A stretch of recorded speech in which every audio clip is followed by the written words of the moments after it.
ఈ ప్రపంచానికి మరుగైన జ్ఞానం, నలిగిన జీవితాలను వెలిగింపచేసే జ్ఞానం, జీవాహారాన్ని అనుగ్రహించే జ్ఞానం, చుంటి తేనె ధారల కన్నా మధురమైన జ్ఞానం, అపవాది బాణాల నుండి హృదయాన్ని కంచెగా కాపాడే జ్ఞానం, మహోన్నతుని చేరుటకు మార్గాన్ని చూపే జ్ఞానం, ఆహుతవ్వబోతున్న ఆత్మలను నరకం నుండి రక్షించే జ్ఞానం, శాశ్వతానందాన్ని నింపే జ్ఞానం, దేవునికి దగ్గర చేసే జ్ఞానం, మహా సైన్యములకు అధిపతి అయిన మన తండ్రి పట్ల భయభక్తులను నింపే జ్ఞానం. ఈ జ్ఞానాన్ని మీకు అందిస్తున్నవారు ట్రూ విజ్డమ్ మినిస్ట్రీస్.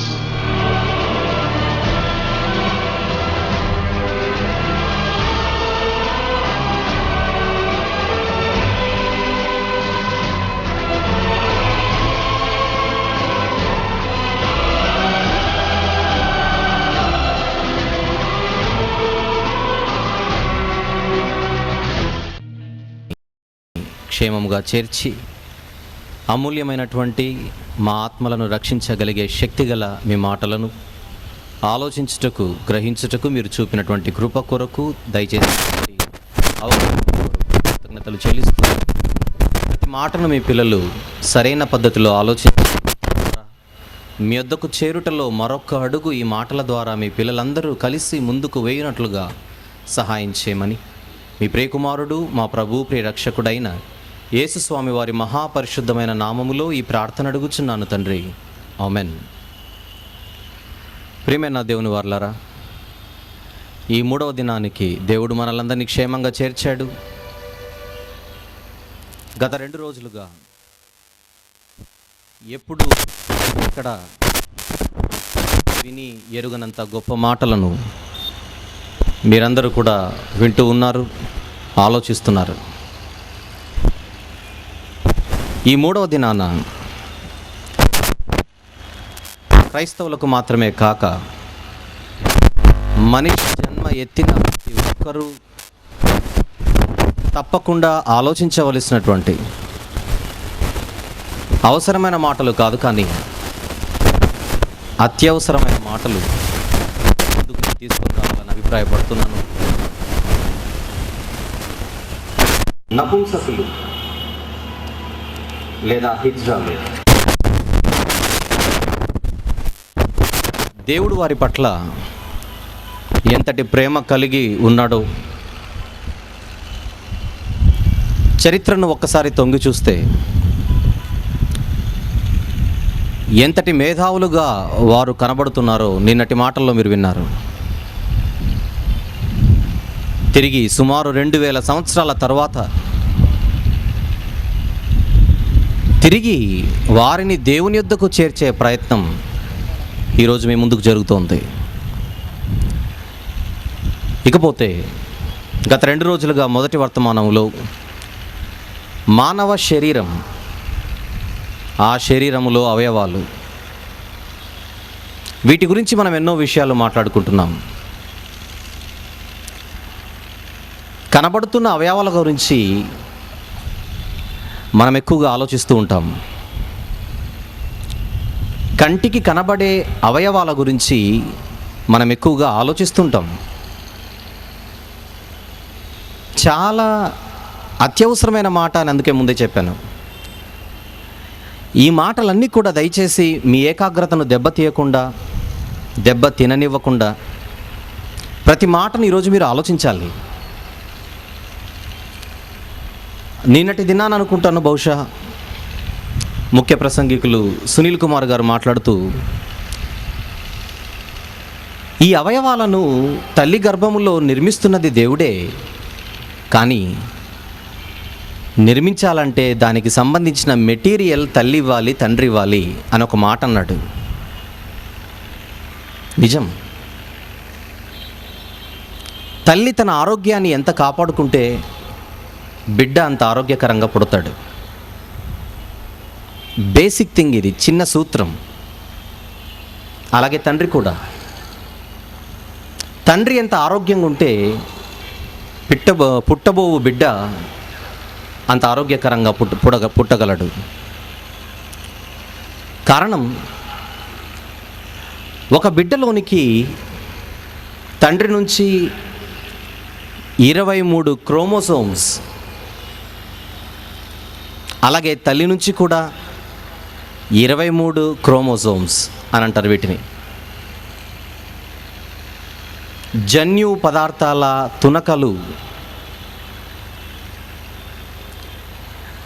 మొత్తం కలిపితే 46 క్రోమోసోమ్స్ కలిసి బిడ్డలోనికి ప్రవేశిస్తాయి, లేదా బిడ్డ కలిగి ఉంటుంది. తల్లి ఎంత ఆరోగ్యకరంగా ఉంటే ఆ క్రోమోసోమ్స్ కూడా అంత ఆరోగ్యకరంగా లోపాలు లేకుండా ఆ బిడ్డలోనికి ప్రవేశిస్తాయి. అదే తండ్రికి సంబంధించిన విషయం కూడా. మొన్నటి దినాన మనం మాట్లాడుకున్నట్టుగా తాను తీసుకుంటున్నటువంటి పదార్థాల విషయంలో నిర్లక్ష్యం చేస్తే తల్లి తన ఆరోగ్యం చెడిపోతుంది. తద్వారా తాను జన్మనివ్వబోయే బిడ్డ పరిస్థితి అలాగనే ఉంటుంది. ఇది తండ్రికి వర్తిస్తుంది. వీళ్ళు చేసిన పొరపాటును బట్టి, నిర్లక్ష్యాన్ని బట్టి, అవయవాల లోపంగా తల్లిదండ్రులు చేసిన పొరపాటును బట్టి మొదటి కారణం. 2, సుఖాల కోసం, సంతోషాల కోసం మనిషి స్వార్థముతో పర్యావరణాన్ని దెబ్బతీసుకొని చేతులారా తన ఆరోగ్యాన్ని తానే పాడు చేసుకుంటున్నాడు. దేవుడి ప్రకృతిని చేసినప్పుడు అది చాలా మంచిది అన్న సర్టిఫికెట్ ఇచ్చి ప్రపంచానికి ఇచ్చాడు, మానవలోకానికి. చేతులారా చెడగొట్టుకుంటున్నాడు మనిషి. తాను చేసిన తప్పుల వలన పర్యావరణాన్ని దెబ్బతీసుకొని తన ఆరోగ్యాన్ని కూడా దెబ్బతీసుకొని తల్లిదండ్రులు ఇద్దరూ వారు చేసినటువంటి పొరపాటు వలన అనారోగ్యంగా, అవయవ లోపంగా బిడ్డ పుడుతున్నాడు. బిడ్డ వీళ్ళు చేసినటువంటి పొరపాట్ల వలన అనారోగ్యంగా, అవయవ లోపాలుగా ఈరోజు పుడుతున్నాడన్న విషయాన్ని మొన్నటి దినాన మనం చూసాం. మరి ఈ అనారోగ్యంగా పుట్టినటువంటి, అవయవాల లోపాలతో పుట్టినటువంటి బిడ్డ పెరుగుతాడు. వయసు వచ్చిన తర్వాత తను వివాహం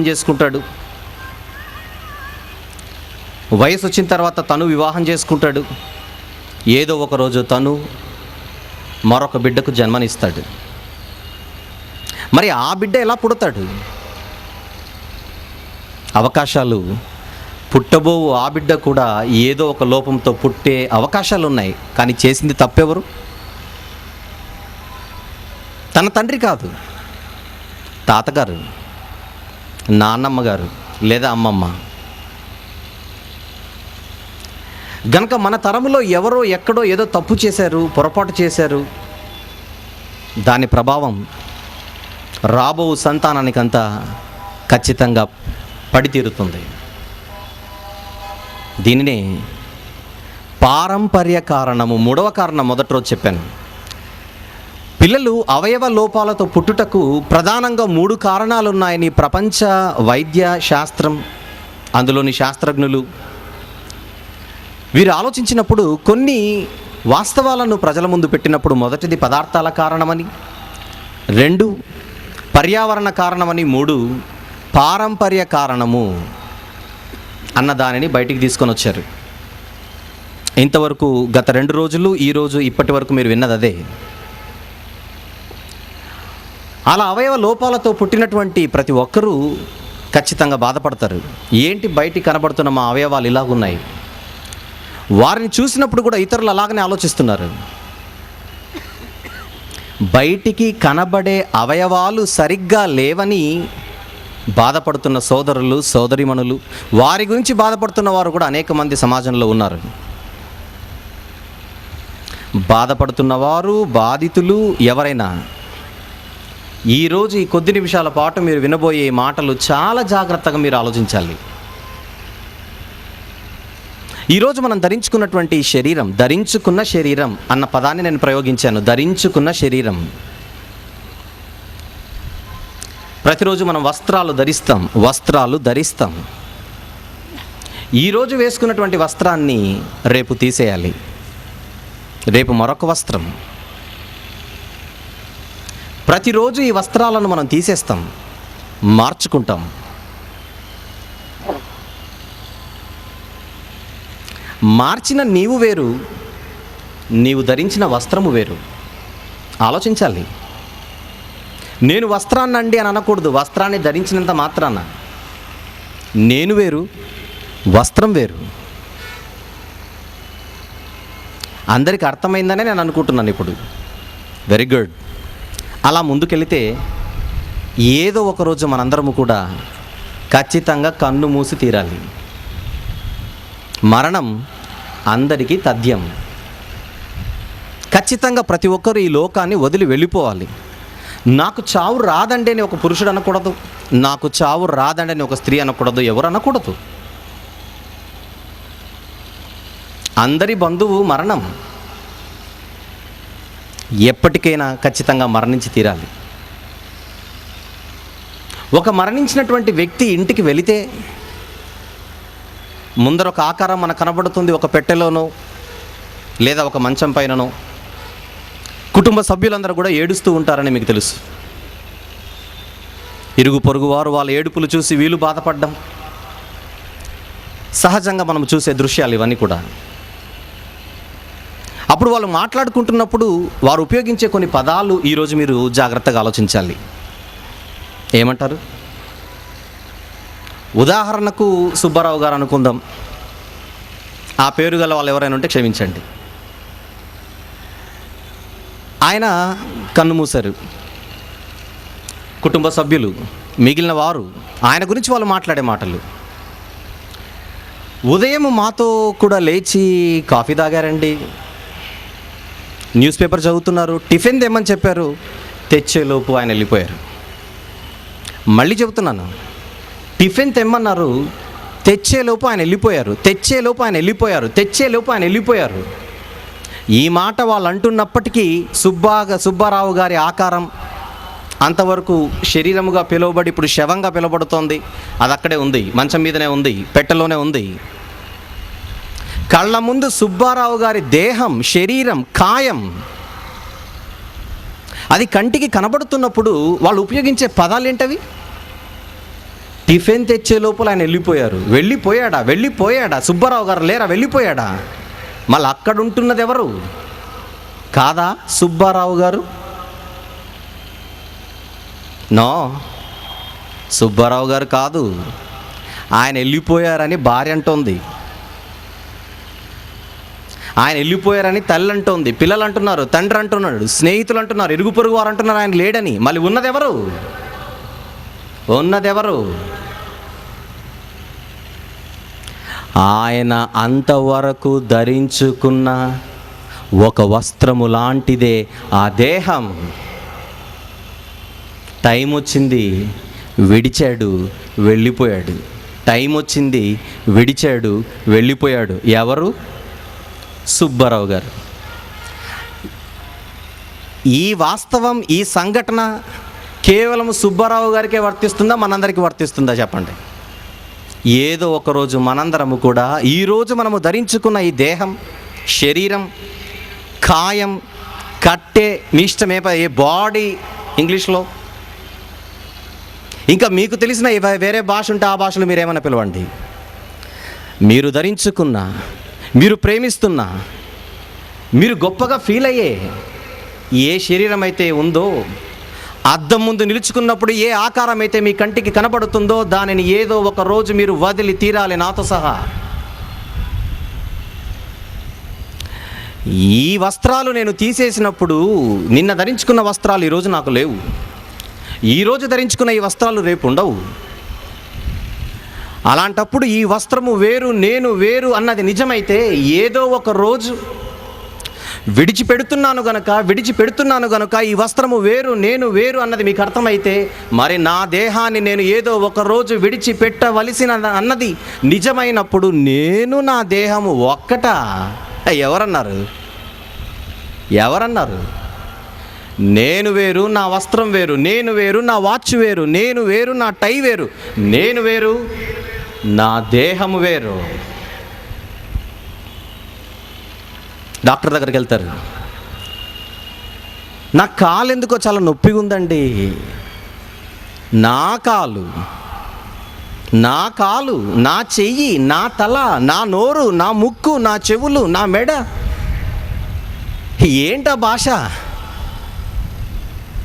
ఏంటా భాష? నా వాచ్ అన్నావు అంటే నువ్వు వేరు, నీ వాచ్ వేరని నాకు అర్థమైంది. నా పుస్తకం అన్నావు, నువ్వు వేరు, నీ పుస్తకం వేరని అర్థమైంది. నా షర్ట్ అన్నావు, నువ్వు వేరు, నీ చొక్కా వేరని అర్థమైంది. కానీ నా కాలేంటి, నా చెయ్యి ఏంటి, నా తల ఏంటి, నా శరీరం ఓవరాల్గా నా దేహం, నా శరీరం అంటున్నావే అంటే నువ్వు వేరు, నీ శరీరము వేరని మీరు చెప్పకనే చెబుతున్నారు, ఒప్పుకోకనే ఒప్పుకుంటున్నారు. ఈరోజు ఆలోచించాలి. నువ్వు వేరు, నువ్వు ధరించిన వస్త్రము వేరు, నువ్వు వేరు, నువ్వు కట్టుకున్న వాచ్ వేరు, నీవు వేరు, నీ చెయ్యి వేరు, నీవు వేరు, నీ కాలు వేరు, నీవు వేరు, నీ శరీరం వేరు. అసలు మీరు వేరు, మీ దేహాలు వేరండి. అవును, నేను నా దేహం ఒకటంటే విడిచిపెట్టి వెళ్ళకండి. మీరు ఎక్కడికి వెళ్ళినా దాన్ని తీసుకుని వెళ్ళండి. శ్మశానం ఎందుకు, సమాధులు ఎందుకు?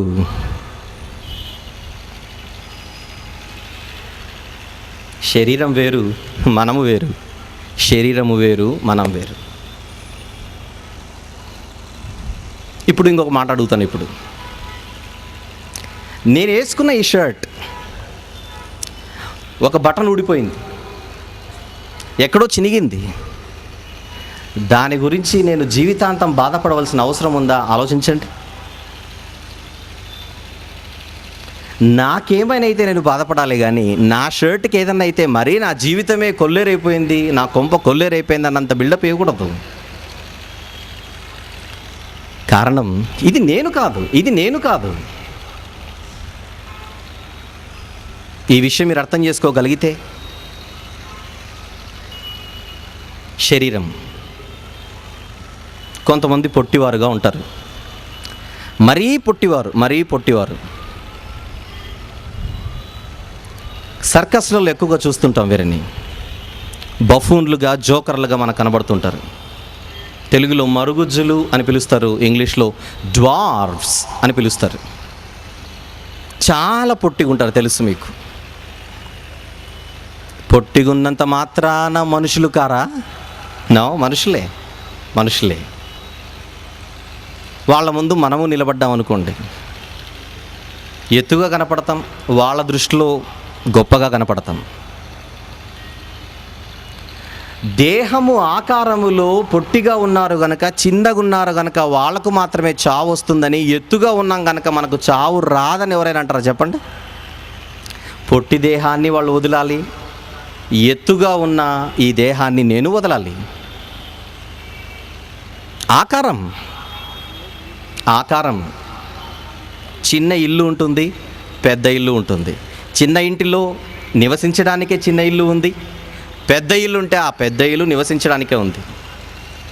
మా ఇల్లు చాలా చిన్నదండి, మరి మీరు ఏం చేస్తారండి? మా ఇంట్లో నివసిస్తామండి.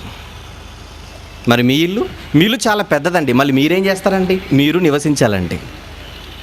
మా ఇంటిలో 2 గదులు ఉన్నాయండి, మరి మీ ఇంటిలో 5 గదులు ఉన్నాయి.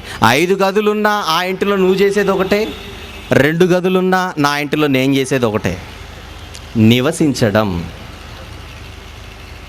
ఒక ఇల్లు చిన్నగా ఉంటుంది, మరొక ఇల్లు పెద్దగా ఉంటుంది. నివసిస్తున్న నీవు వేరు, ఆ కట్టడం వేరు. ఇల్లు వేరు. చిన్నదైనా పెద్దదైనా, మరీ పెద్దదైనా, భవనాలు, నిర్మాణాలు, నివసించే స్థలాలవి. దేహాన్ని విడిచి మనం వెళ్ళిపోతున్నామనంటే దేహంలో ఏం చేస్తున్నామో చెప్పండి. ఇక దేహాన్ని ఖాళీ చేసి వెళ్ళిపోతున్నామంటే ఇంతకీ దేహంలో మనం ఏం చేస్తున్నట్లు? నివసిస్తున్నట్టు.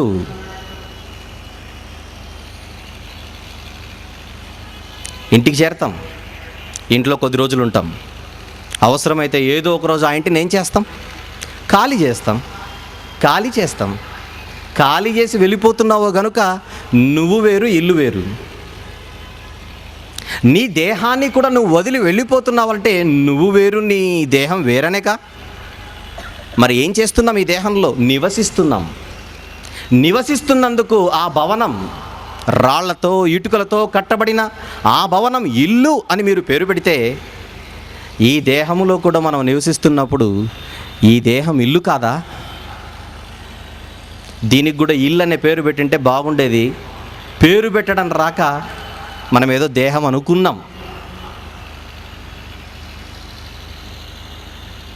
గృహం, నివాసం. బైబిల్లో ఒక భక్తుడు ఉన్నాడండి, మహాజ్ఞాని. అందుకే బైబిల్ దగ్గరికి రావాలి. బైబిల్ దగ్గర మత పుస్తకం కాదది. ఆలోచిస్తే అద్భుతమైన గ్రంథం. 2000 సంవత్సరాల క్రితం దీనిని, తన శరీరాన్ని, తన దేహాన్ని ఆయన ఏమని పిలుస్తున్నాడో ఒక్కసారి పేతురు గారి దగ్గరికి వెళ్దాం అందరం కలిసి. పేతురు గారు రాసినటువంటి పత్రికలు ఉన్నాయండి బైబిల్లో క్రొత్త నిబంధన అన్నది ఒకటి ఉంది. ఆయన 2వ పత్రిక, పేతురు గారి 2వ పత్రిక 1వ అధ్యాయంలో తన శరీరం గురించి ఒక మాట మాట్లాడుతున్నాడు చూడండి. పేతురు గారు రాసిన 2వ పత్రిక 1వ అధ్యాయము ఒక్కసారి 13వ వచనము 14వ వచనాన్ని జాగ్రత్తగా చూద్దాం. 13, 14. మరియు మన ప్రభువైన యేసుక్రీస్తు నాకు సూచించిన ప్రకారము నా గుడారమును అన్నాడు చూడండి. అక్కడ నా గుడారమును త్వరగా విడిచిపెట్టవలసి వచ్చునని ఎరిగి నేను ఈ గుడారములో ఉన్నంత కాలము. చిన్నప్పటి నుంచి బైబిల్ చదువుతున్నటువంటి వాళ్ళందరికీ గుడారం అనగానే దేని గురించి మాట్లాడుతున్నాడో మీకు అర్థమైపోవాలి. ఇప్పుడు టెంట్ కాదు, వాళ్ళ ఏరియాలో వేసుకున్నటువంటి టెంట్ కాదు, గుడారం కాదు. నా గుడారమును త్వరగా విడిచిపెట్టవలసి వచ్చునని ఎరిగి నేను ఈ గుడారములో దేహం అనే గుడారములో, శరీరం అనే గుడారములో ఉన్నంత కాలము ఈ సంగతులను జ్ఞాపకం చేసి మిమ్మును ఈ సంగతులను ఏ సంగతులను? నువ్వు ధరించినది గుడారం అన్న సంగతులను జ్ఞాపకము చేసి మిమ్మును రేపుట న్యాయం అని ఎంచుకొనుచున్నాను. నేను కూడా ఈరోజు నేనేం చేస్తున్నాను? ఇప్పుడు నా గుడారంలో నేనున్నాను. మీకు కొన్ని నిజాలు చెప్పాలనుకుంటున్నాను. ఏమని? నా శరీరము అన్న పేరున్నప్పటికీ నిజానికి ఇది గుడారం, tent. But I'm not paying any rent. ఇదొక టెంట్, కాకపోతే రెంట్ పే చేయడం లేదు నేను, అంతే. ఈ గుడారములో నేను ఉన్నంత కాలము వాస్తవాలను మీకు చెప్పాలని అనుకుంటున్నాను అన్నాడు పేతురు గారు. అది న్యాయం. ఏంటి న్యాయం? నేను ఉన్నది గుడారములోనని, మీరు ఉన్నది కూడా గుడారాలలో అని. ఏదో ఒక రోజు నేను విడిచిపెట్టవలసి ఉంటుంది అని చెబుతున్నాడు పేతురు గారు. విడిచిపెట్టవలసిన ఈ గుడారము బలంగా ఉంటే నాకేంటి, బలహీనంగా ఉంటే నాకేంటి? ఖాళీ చేయవలసిన దాని గురించి నేనెందుకు ఇంత ఫీల్ అవ్వాలి? రేపో మాపో మీరు ఇల్లు ఖాళీ చేయాలండి. రేపో మాపో మీరు ఇల్లు ఖాళీ చేయాలి. ఖాళీ చేయవలసిన ఇంటికి పెయింట్ వేస్తారేంటి? ఖాళీ చేయవలసిన ఇంటికి డెకరేషన్స్ చేస్తారేంటి? ఖాళీ చేయవలసిన ఇంటి గురించి పెద్దగా మీరు ఆలోచించరు. ఎలాగో ఖాళీ చేస్తున్నాం కానీ వదిలే అని అంటాం. ఎప్పుడు ఖాళీ చేయవలసి ఉంటుంది అన్న నిజం మీకు గుర్తున్నప్పుడు. మళ్ళీ ఇది కూడా ఖాళీ చేయాలి కదా, ఏదో ఒక రోజు ఖాళీ చేయాలి. ఎప్పుడు ఖాళీ చేయాలి? డేట్ తెలీదు. ఎవరికి తెలీదు? మనకే తెలీదు. ఏమండి, ఈ ఇంటిని, ఈ గుడారమును ఖాళీ చేయవలసిన డేట్ ఎవరికైనా తెలుసా? ఎవరికి తెలీదు. కానీ ఏదో ఒక రోజు చేయాలి. బహుశా ఈ రాత్రేమో.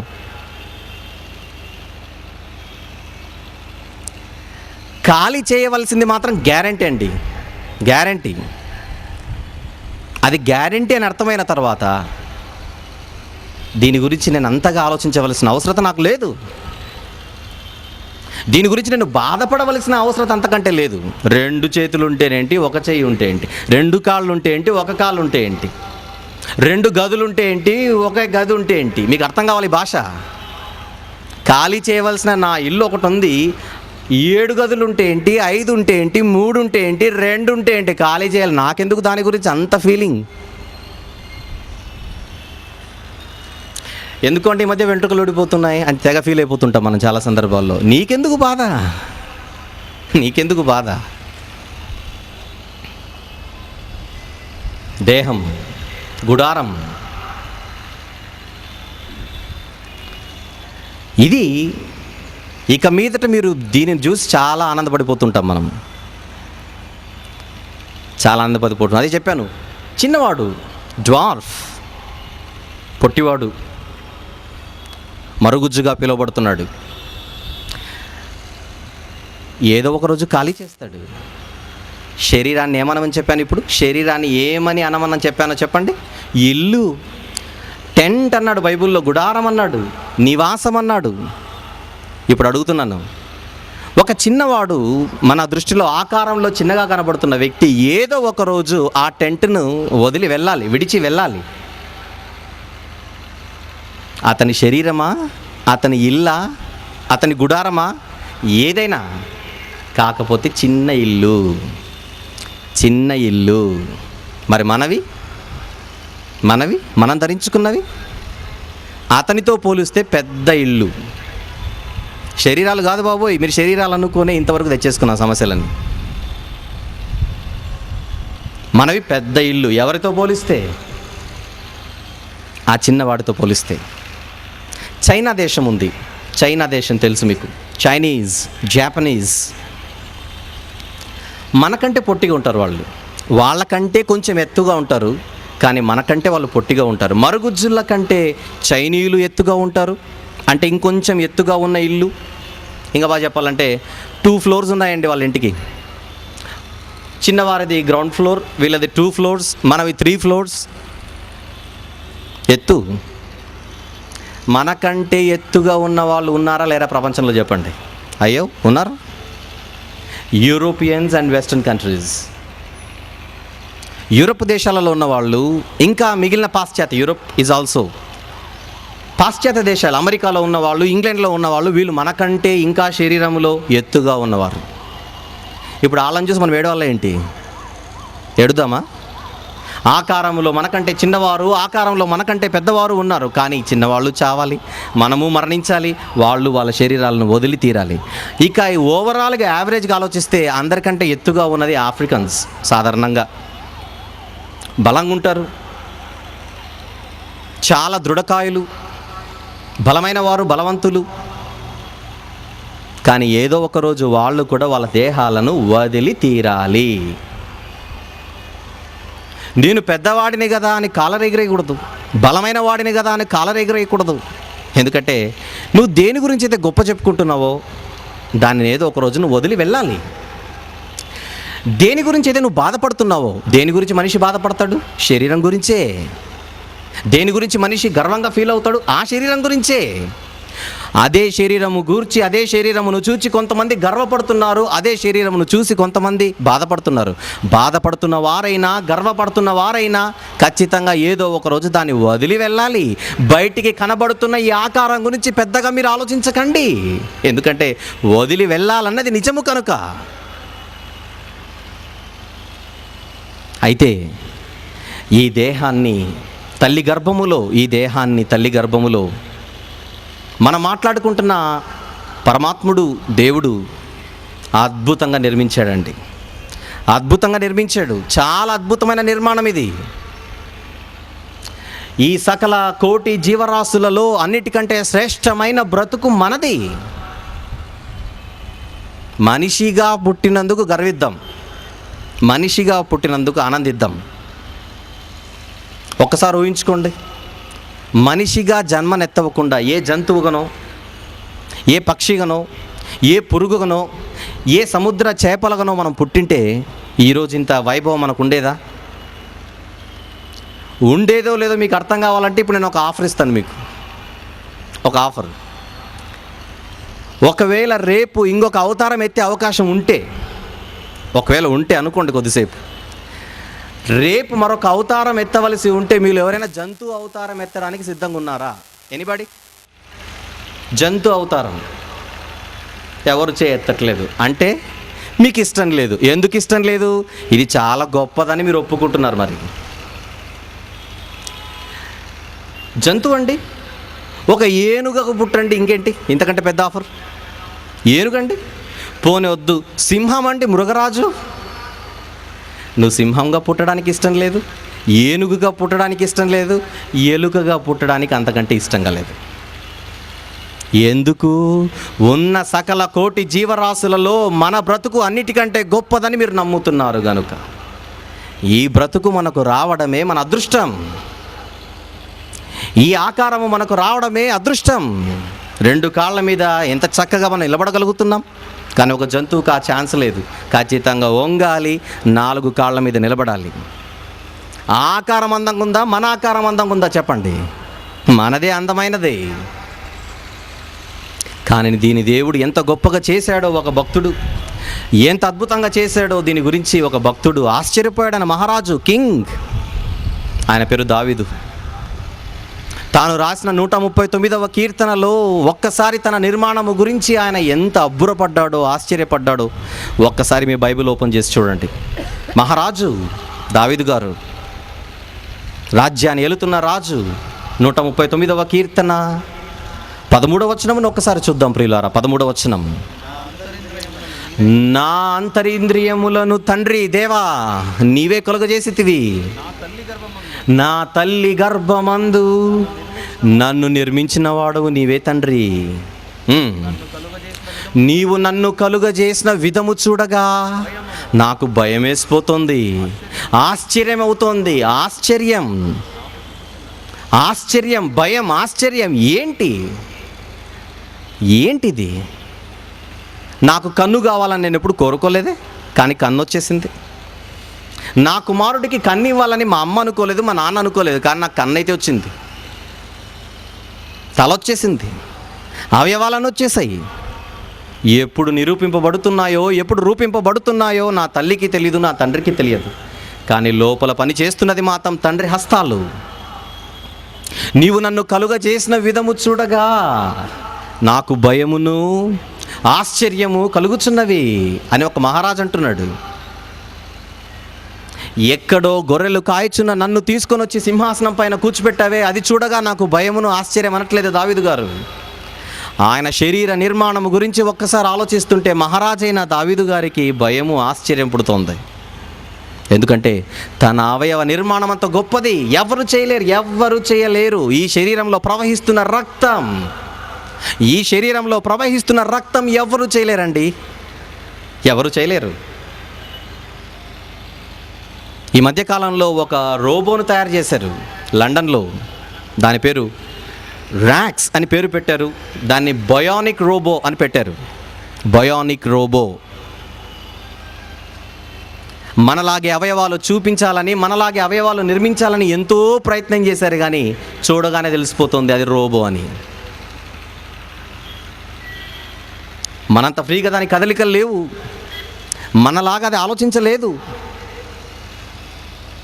ఒక చిన్న రోబోను తయారు చేయడానికి వాళ్ళకి ఎంత ఖర్చు అయిందో తెలుసండి? ఈరోజు చెప్పారు, ఈరోజు టీవీ నైన్లో ఖర్చు ఎంతనో చెప్పారు. సాక్షాత్తు 5.5 కోట్లు మాత్రమే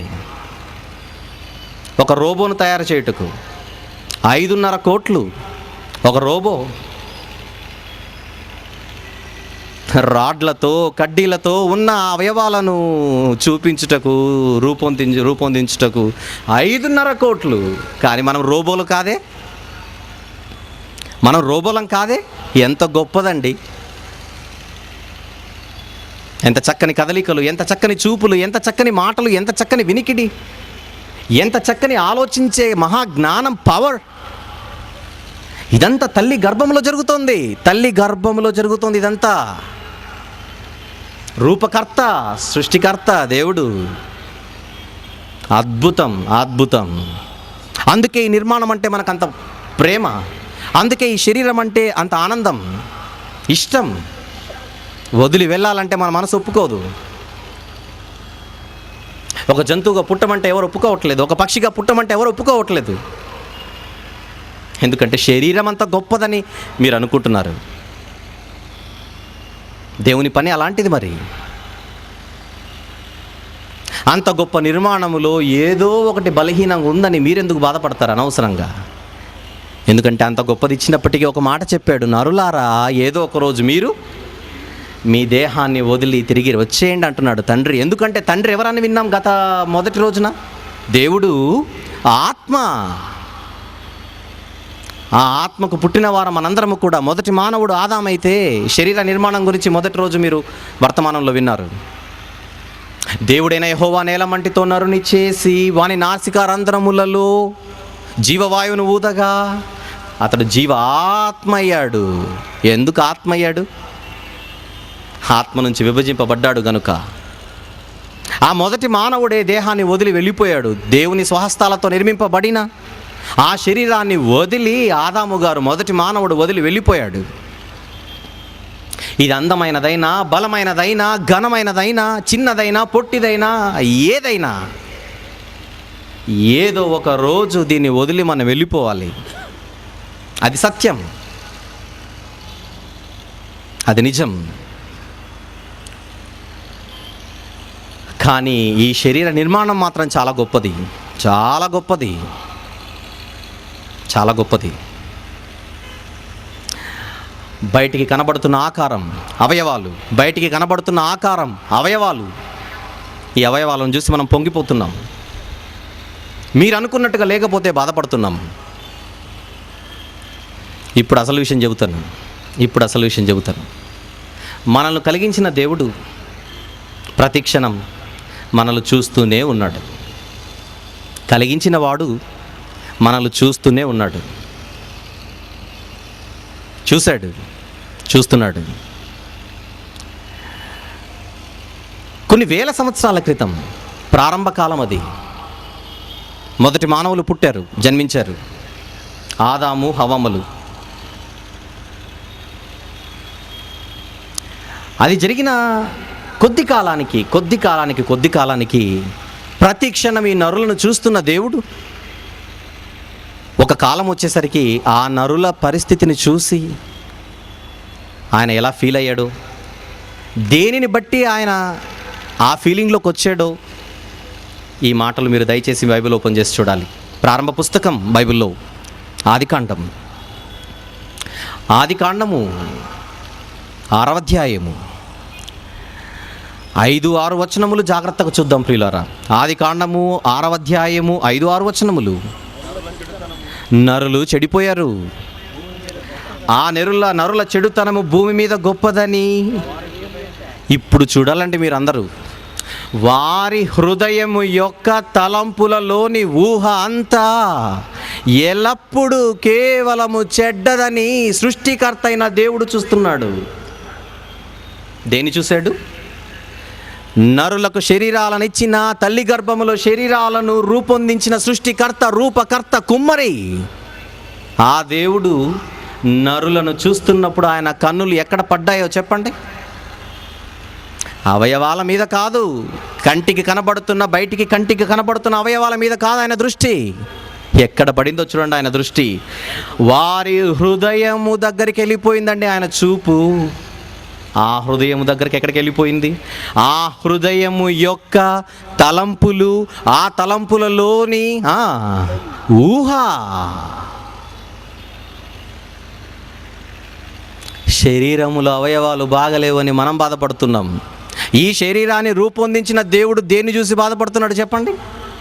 కంటికి కనబడని నీ హృదయం, అందులోని తలంపులు, ఆ తలంపులలోని ఊహ పట్టుకుంటున్నాడు నీ రూపకర్త. సమస్య ఎక్కడుందో ఈరోజు మీరు ఆలోచించండి. సమస్యే లేని దాని గురించి మనం బాధపడుతున్నాం, అసలు సమస్యను పట్టించుకోకుండా. మనల్ని కలిగించిన దేవుడు మన హృదయాన్ని పట్టుకుంటున్నాడు. జాగ్రత్త. అది 6వ అధ్యాయంలో చూశారు. అలా 6వ అధ్యాయంలో చూశారు. ఇంకొంచెం ముందుకు వెళ్ళిపోదాం. 8వ అధ్యాయం. దయచేసి రెఫరెన్సెస్ మీరు రాసుకోవాలి, రాత్రి మీరు చదువుకోవాలి. 8వ అధ్యాయం అదే ఆదికాండము 21వ వచనములో ఆయన దృష్టి ఎక్కడ పడిందో చూడండి. అగైన్ ఆదికాండం 8:21 మధ్యలో ఉంటుందండి.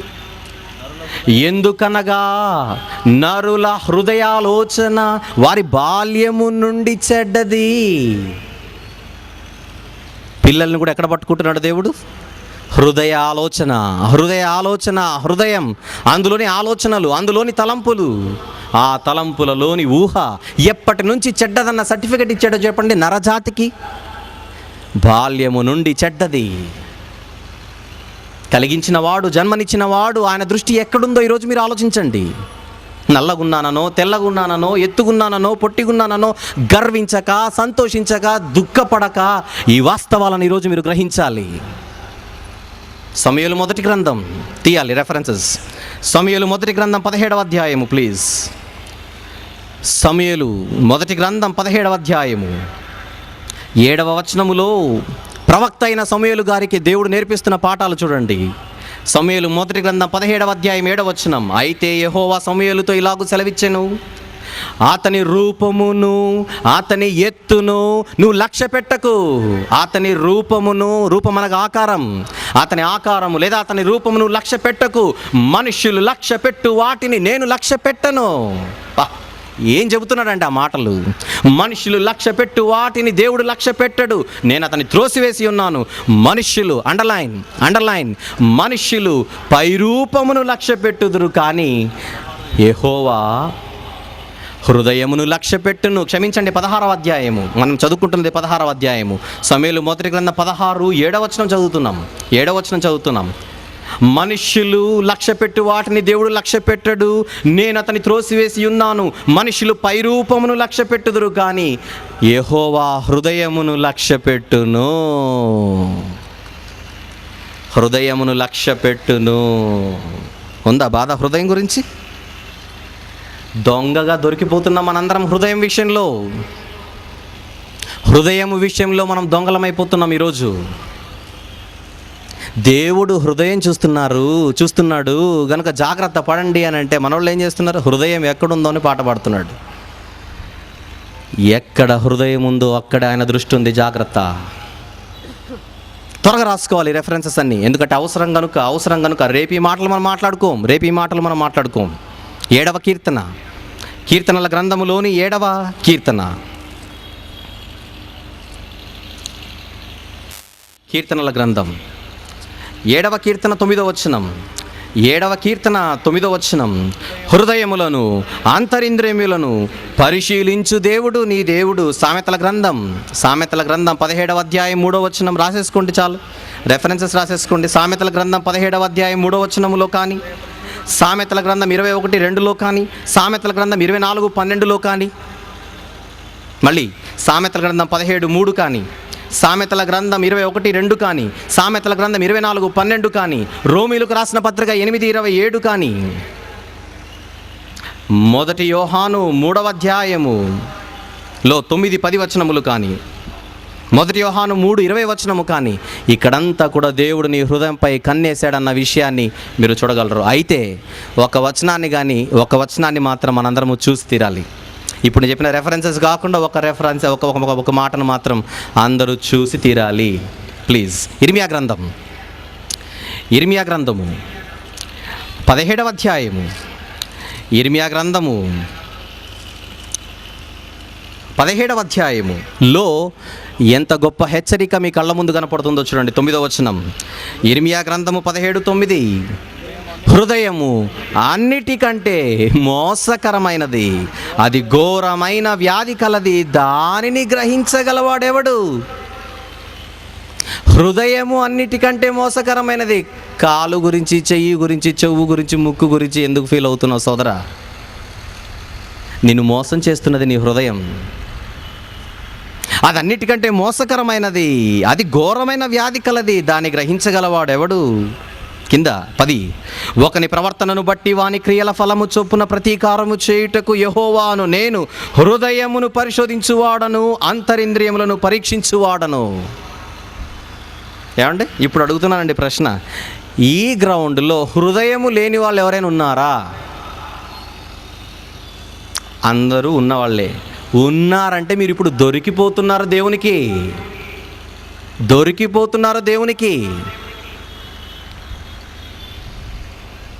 ఆరోగ్యం బాగాలేదని బాధపడుతున్నారా? ఆరోగ్యం బాగున్న హృదయం ఎప్పుడో చెడిపోయింది అంటున్నాడు దేవుడు. అని ఏమన్నాడు తెలుసండి? దీనిని గ్రహించగలవాడెవడు? ప్రశ్న.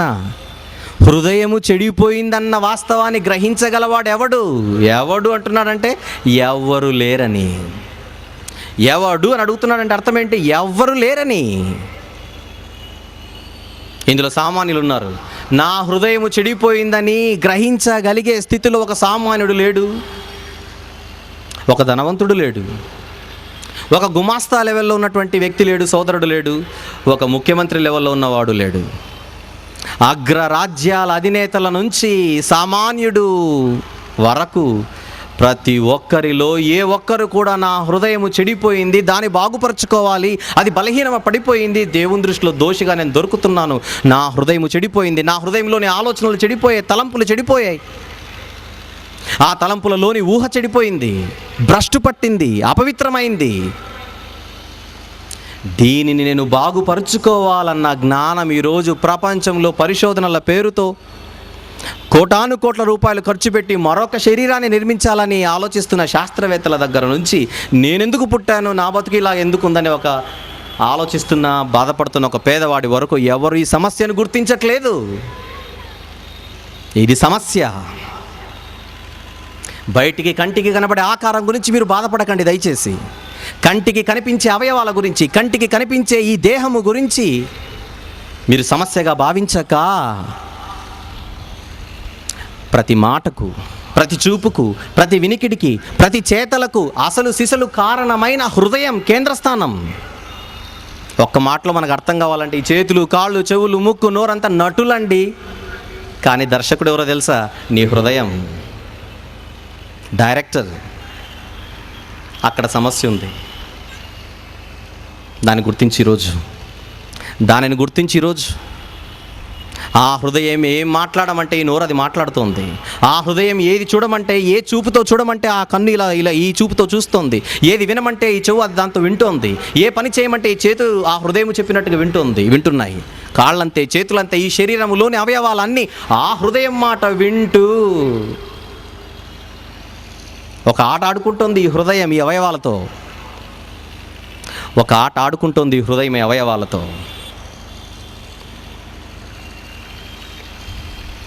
అందుకే ఒక మాట అన్నాడు దేవుడు బైబిల్లో, హృదయ శుద్ధి గలవారు ధన్యులు, చెప్పండి, వారు దేవుని చూచెదరు. అంటే అర్థం ఏంటి?